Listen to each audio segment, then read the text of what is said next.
Hey, good day, good day, good day. Thank you for joining me.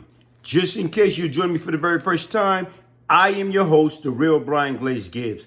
Listen, go to the Google search engine and put in the name Brian, Brian, Glaze, Glaze, Gibbs, Gibbs, and see what you come up with.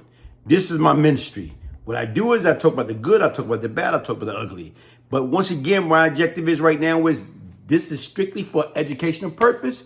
This is strictly to stop these young knuckleheads in their track, to get them to understand that I was once the problem. Now I'm that test dummy and I'm trying to save their life. I'm trying to get them to understand it's not worth it. There's no shortcut in life, and the only thing come fast is trouble. Hit the like button, subscribe, share. I'm going with a blast for the past. First of all, happy Memorial Day weekend to each and every one of y'all that are listening. Make sure you subscribe to my channel. Listen, what I'm going to talk about is Memorial Day 1987. I'm going to go back in time. Okay, right now, what are we going to talk about? Like 36 years ago, what happened? Kidnapping, little respect among drug law.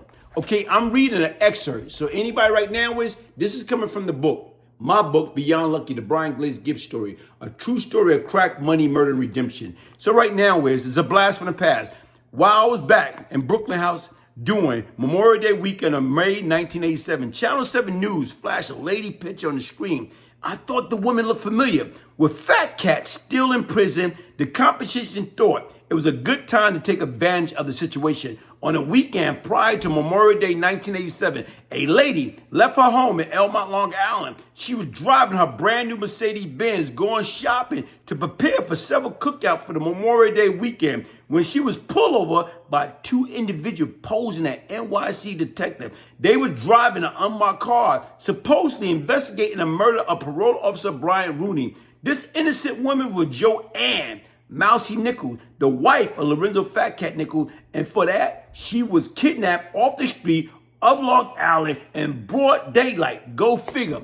She was blindfolded and placed in the back of a dark-colored van with no window. She was tied up and taken to an unknown location for several days. Still blindfolded, she was tied to a wooden chair and guarded by a large, vicious, growling pit bull. She was told on numerous occasions that if the demand was not met, they was going to have the pit bull bite off the breast, one breast at a time before they kill her. Mousy was more horrified by the thoughts of not ever seeing her kids, parents, family, and friends, and a good chance that her family would never find her body to give her a proper funeral. This was a bad move. Street Rules 101. Never kidnap someone and involve the parent who have nothing to do with the street. However, this rule was occasionally broken when whole family had to pay for one family member F-up. Like I said right now, what happened during that period of time is this, man.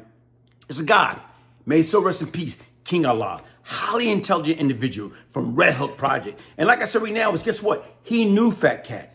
So basically, he was about 5 years older than Fat Cat. And like I said right now, despite Fat Cat had a hell of a name, hell of a reputation, he ruled Queens. But not only that, he had different people from different boroughs that was down with him. This cat was the kingpin, okay? One of many. But once again, he was powerful. But once again, like I said, he's incarcerated. So what King Allah did, you know what? Damn, he wants some money. So once again, he knew Cat being younger than him. And right now, listen, man, okay, cool. He got a little game, but I'm stronger than him. I'm smarter than him. So he put together a crew. And that crew that he put together, what they did was they plotted and said, we're going after him. So being that we can't get to him, we going to get the next best thing. We snatch up his wife. They snatched up his wife, kidnapped her, blindfolded her. And right now, guess what? They sent word to Cat, look, this is what we want to get your wife back. Basically, they asked for X amount of, drugs and X amount of cash. And basically right now you know what? The crazy part about that beforehand, it's like me and Cat was together. And I can remember us being at HDM and he was top security. So I was down in right there on his side in CMC before I went to the hole. And I can remember him saying, look, man, he would not fall victim to no form of, extortion. So no form of extortion. So despite right now, when his wife got kidnapped and brought lady off the street right now, and the kidnapper asked for drugs, money, guess what? He said no. Because basically he thought it was a sting operation. He thought they was playing game. He thought it was the police trying to set him up to build a stronger case, but not knowing these was real kidnappers. So once again, like I said right now, he talked to the kidnapper via Prince, Gerald Miller, Supreme Team, Kenneth McGriff, nephew. So what he did was right now, while he was going back and forth with the message, letting them know, look, man, I don't got no money. I don't got no drugs. Only thing I got is car and jewelry. They wasn't having it. So just so happened, they say no police involved. But you got to sit back and think about it. Her parent was notified. Her parent, Mousy, Joanne McClinton, them saying Nichols, her parent was notified. What they did was, during Memorial Day weekend, came up with $77,000 in cash. The bank was closed. Where the hell would they get $77,000 in cash? But what they did was they came up with $77,000 in cash. You know what? Prince got involved. Okay? Cops already involved. But once again, Prince made a drop-off.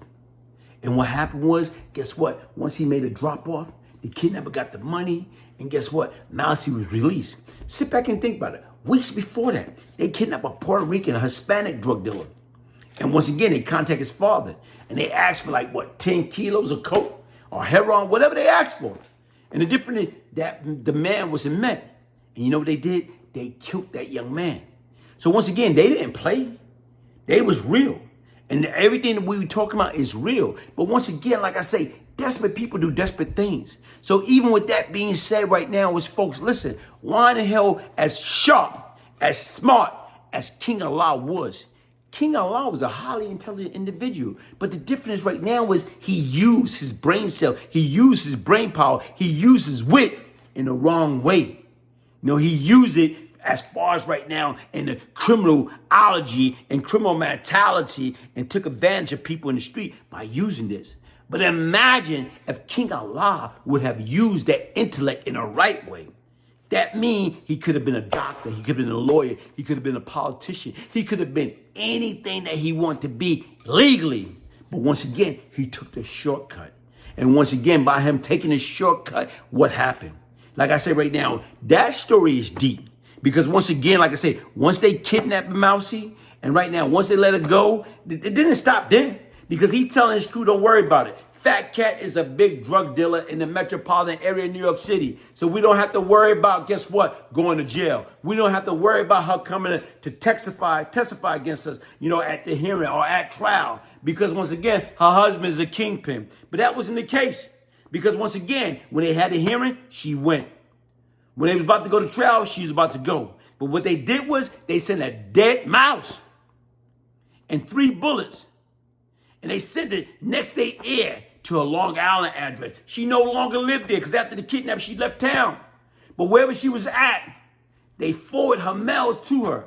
And when her and her family opened that box and saw a jury, a velour jury box, so she bugging out. Next day air, who's, the cat surprised us, sent her some jewelry. Bingo. She opened up that box. What's in that jewelry box? When she opened up that box, bingo, she seen a dead mouse. And her nickname is Mousy. And right now is her family discovered her 3 bullets. And with those 3 bullets, they had each and every one of their kid name inscribed with those 3 bullets. And once again, courtesy of King Allah. Listen, folks, man, like I say, that street life is overrated. That street life, guess what? It's crazy. That street life only going to happen. You're going to end up in the penitentiary for your rest of life, or you're going to end up in that graveyard of a violent death at the early age. Crime doesn't pay. Hit the like button, subscribe, share. One love, the real Brian Glaze Gibbs.